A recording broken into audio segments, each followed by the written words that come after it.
Ken Trahan with Lenny Vangilder. It's our First NBC Bank Weekend Preview, brought to you by First NBC Bank, like the one right here, with 32 locations throughout the greater New Orleans area and beyond. That's First NBC Bank, proud sponsor of SportsNola.com.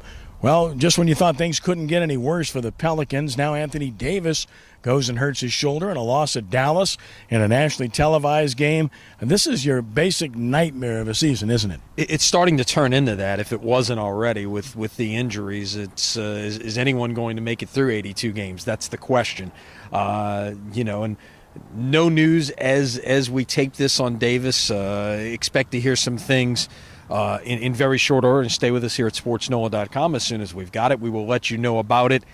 I would not be surprised if he's not playing on Friday night at Phoenix, another national TV game, and maybe even into the not-too-distant future there. You're going to err to the side of caution with your franchise player here, and at this point there's nothing to play for. So, and, of course, another loss, but then again, that's nothing new. They haven't won since the break, and they got swept by Dallas this year, lost every game to Dallas, a team that struggled last year but reinvented themselves to a degree this year, and they're right squarely in the playoff chase. Exactly. And, I mean, you can do that in a hurry. I mean, if you're Dallas, if you're Phoenix, Minnesota to a certain degree. So it doesn't take long if you get the right pieces in place to make something like this happen. Which is part of the frustration for people where the Pelicans are concerned. Now, there's no doubt that injuries are a large part of this, but it's not the only part. I mean, the bottom line is that were they going to be that kind of team had they stayed healthy? I think they would have been a 500-type team, which would put them right where Minnesota is, for instance, but I wouldn't have seen it as being a whole lot better. Well, if you're going to be you're better off being a lottery team or a bottom playoff team. Of course, with no draft picks, unless you can find your way into the top 5 to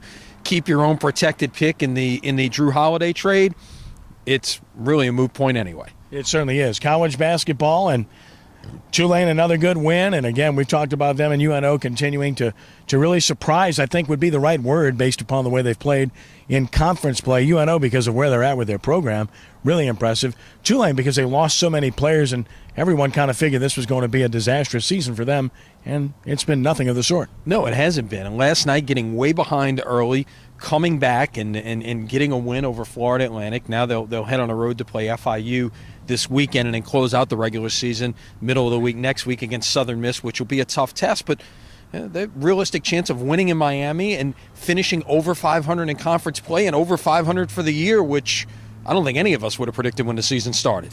Of course not. And then, of course, LSU, really they've got one more chance, and that's Florida. I mean, they've got to beat Florida if they want to be able to even be considered in the conversation. Florida, by the way, happens to be the number 1 team in the nation now. Yeah, exactly. And that would be a huge feather in Johnny Jones's cap and this team if they can pull that off. A good win over Texas A&M on Wednesday night. So while Tulane, LSU out of town, UNO is home and playing the team, oh, by the way, with the second longest winning streak in the country on Thursday night, and Stephen F. Austin coming to the lakefront, and Northwestern State comes in on Saturday. That's the last 2 home games of the year for the Privateers. Yeah, that's a good swing, and get out and see UNO if you have the opportunity to do so. College baseball, LSU absorbs its first loss to 10th-ranked Louisiana Lafayette, although it was a bit dissatisfying on both fronts. Satisfying for UL because they got the big win. They didn't get to finish it, and LSU dissatisfied because they didn't get to finish it. Exactly. You don't know what would have happened if the game had gone 9 innings, but weather is a part of baseball, and they had to call it in the 6th, and as it were. So, at the end of the day, it is a middle of the week game. It's the kind of game that when you get to the end of the season, it's a resume building kind of game for UL Lafayette. No question about it. Tulane has Sacred Heart coming in, but they've had to change their series because of travel problems. Yeah, there was going to be Friday, Saturday, Sunday. Now it's Saturday, Sunday, Monday, all in the afternoon. A little Mardi Gras matinee, something. If you're looking for something to do on Monday afternoon before you head out to the parades Monday night, now you got a baseball game. UNO splitting with Texas Southern earlier this week, and the Privateers trying to get themselves back on track, and obviously a team that has competed pretty well to this point. Delgado ranked 3rd in the nation now. Right, and this is probably the toughest stretch of their schedule coming up. They are on the road now for 11 in a row, so it's going to be a challenge